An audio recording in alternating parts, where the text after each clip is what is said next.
Good morning, one and all.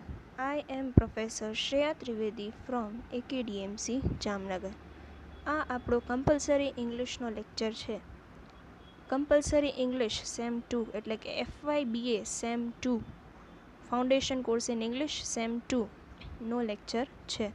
ગયા લેક્ચરમાં આપણે સિલેબસ જોયું અને સિલેબસમાં આપણે જોયું કે એક ટેક્સ્ટ બુક છે અને 3 ગ્રામરના ટોપિક રહેલા છે, જેમાં પહેલો જ છે મોડલ ઓક્ઝિલરીઝ. એ આપણે આજે સ્ટાર્ટ કરીશું. હવે આ સ્ટાર્ટ કરતાં મોડલ ઓક્ઝિલરીઝ આ વર્ડ થોડુંક ફ્લેશબેકમાં જઈએ તો સેમ 1માં જે પાર્ટ્સ ઓફ સ્પીચ આપણે ભણ્યા હતા એનું જ એક નાનું એવું પાર્ટ છે. આ પાર્ટ્સ ઓફ સ્પીચ આપણને ખબર છે કે ભાઈ બે પ્રકારના છે, બે ટાઈપ્સ, બે ક્લાસીસમાં ડિવાઈડ કરેલા છે, ઓપન ક્લાસ અને ક્લોઝ ક્લાસ. ઓપન ક્લાસ એટલે એમાં આવે છે નાઉન, વર્બ, એડજેક્ટિવ અને એડવર્બ. જ્યારે બીજા ચાર છે એ ક્લોઝ ક્લાસમાં આવે, એટલે કે પ્રોનાઉન, પ્રેપોઝિશન, કન્જંક્શન્સ અને ઇન્ટરજેક્શન્સ. આ ચાર જે છે એ ક્લોઝ ક્લાસમાં આવે.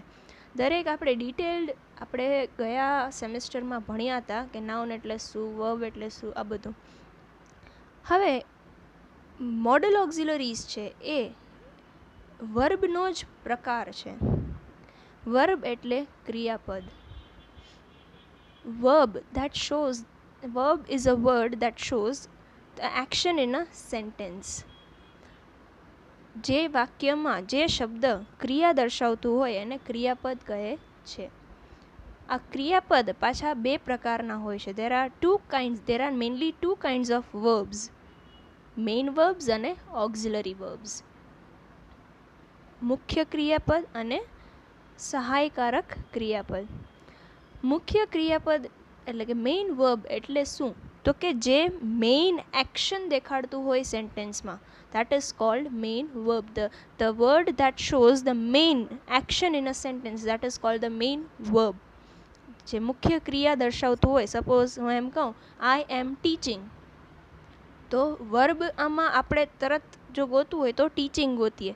ટીચિંગ એટલે શું? ક્રિયા જે દર્શાવે છે સેન્ટેન્સમાં કે ટીચિંગ ભણાવે છે, તો દેટ ઇઝ મેઇન વર્બ, મુખ્ય ક્રિયાપદ ટીચિંગ છે. હવે સહાયકારક ક્રિયાપદ એટલે શું? સપોઝ આને આ સેન્ટેન્સ લઈ આઈ એમ ટીચિંગ, તો ટીચિંગ જે છે એ મેઇન વર્બ અને સહાયકારક ક્રિયાપદ એટલે શું? તો કે સહાયકારક ક્રિયાપદ એટલે કે જે મેઇન વર્બને સેન્ટેન્સ બનાવવામાં હેલ્પ કરે. ઓકે, જો આપણે એમ પણ કહી શકીએ કે સહાયકારક ક્રિયાપદ એટલે કે auxiliary verbs are dependent one. Auxiliary verbs જે છે એ ડિપેન્ડન્ટ વર્બ છે. કેના ઉપર ડિપેન્ડ કરે છે? મેઇન વર્બ ઉપર. કઈ રીતે ડિપેન્ડ કરે છે? એના ટેન્સ દ્વારા એ ડિપેન્ડ કરે છે. ટીચિંગ છે, આઈ એમ ટીચિંગ, હવે ટેન્સ દર્શાવવું હોય ને ત્યારે એમ જે છે એ બહુ ઉપયોગી નીવડે છે. એટલે આ સહાયકારક ક્રિયાપદ છે. સહાયકારક ક્રિયાપદ દ્વારા આપણને ટેન્સની જાણકારી મળે છે. એટલે મેઇન વર્બ જે છે એ ઇન્ડિપેન્ડન્ટ વર્બ છે, જ્યારે ઓક્ઝિલરી વર્બ જે છે એ ડિપેન્ડન્ટ વર્બ છે. આપણે આપણા મમ્મી જે છે, ઓકે, મમ્મી કે પપ્પા, એ મમ્મી કે પપ્પા ઉપર આપણે ટોટલ ડિપેન્ડન્ટ છીએ અત્યારના. બરાબર, બધી જ વસ્તુ આપણને આપે છે કોણ? તો કે મમ્મી અને પપ્પા. એટલે આપણે જે છે એ ડિપેન્ડન્ટ છે, એ લોકો ઇન્ડિપેન્ડન્ટ છે. બરાબર, એટલે પેરેન્ટ્સ આપણે એમ કહી શકીએ. પેરેન્ટ્સ એ શું છે? તો કે મેઇન વર્બ છે. આપણે એના છોકરાઓ એટલે કે એના ચિલ્ડ્રન્સ એ શું છે? Auxiliary verbs. Okay, dependent one. સમજાણું? હવે ઓક્ઝિલરી વર્બ્સ જે છે એ પણ પાછા બે પ્રકારમાં ડિવાઈડ કરેલા છે. એક તો છે પ્રાઇમરી ઓક્ઝિલરી વર્બ્સ અને બીજું છે મોડલ ઓક્ઝિલરી વર્બ્સ. આપણે જે સિલેબસમાં છે એ મોડલ ઓક્ઝિલરી વર્બ્સ શીખવાના છે, જે ગયા વખતે આપણે શીખા, પણ થોડુંક ડિટેલમાં આની વિશે ચર્ચા અત્યારના કરીશું. What are model verbs? There are auxiliary verbs that provide additional and specific meaning to the main verb of the sentence. એટલે કે એવા verbs, એવા words જે specific meaning દર્શાવે છે કેને મેઇન વર્બને સેન્ટેન્સમાં. એટલે મેં કીધું ને, સપોઝ આઈ કેન રીડ, બરાબર, તો શું સ્પેસિફિક મિનિંગ દેખાડે છે કે હું વાંચી શકું છું, બરાબર, મિનિંગ દેખાડે છે સેન્ટેન્સમાં. અને હેલ્પ કોને કરે છે? મેઇન વર્બને. રીડને હેલ્પ કરે છે. આઈ રીડ ન હોય, આઈ રીડ હોય તો કંઈ સમજાય નહીં, પણ આઈ કેન રીડ હોય તો સેન્ટેન્સ સમજાય. એટલે એ પ્રકારના આવી રીતે આટલા મોડલ વર્બ્સ છે. Can, could, may, might, must, shall, should, ought to, will, would. Okay, હવે how do we use models? કઈ રીતે આપણે મોડલ ઓક્ઝિલરીઝ યુઝ કરીએ છીએ?